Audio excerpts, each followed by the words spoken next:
Hello everyone, a very good morning to you. Welcome to today's edition of The Bottomline. Here are the top headlines.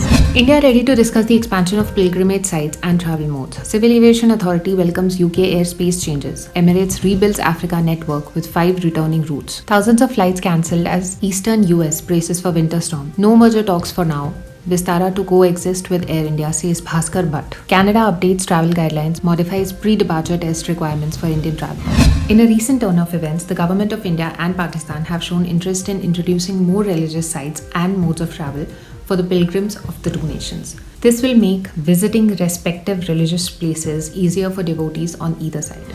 Ministry of External Affairs spokesperson Arindam Bagchi in a media briefing informed that India has a very positive approach towards the issues and is ready to talk with Pakistan. He further said, "As you are aware, under the 1974 protocol between India and Pakistan, visits to religious shrines are being facilitated regularly. There is an interest on both sides to expand the agreed list of shrines and modes of travel."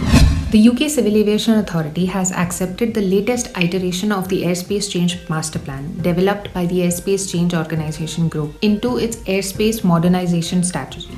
Stuart Lindsay, head of Airspace Modernisation at the CAA, said, "This is the first time we have accepted an iteration of the Airspace Change Master Plan into the AMS, and this is a big step forward."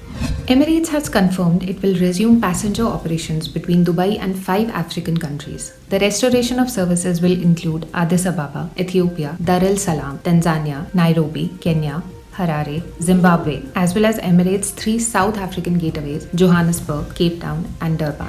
Passengers must present a valid negative RT-PCR test certificate with a QR code for a test conducted at an approved facility, and validity must be calculated from the time of the sample was collected. Upon arrival in Dubai, passengers will undergo an additional COVID-19 PCR test and remain in self-quarantine until the results of the tests are received.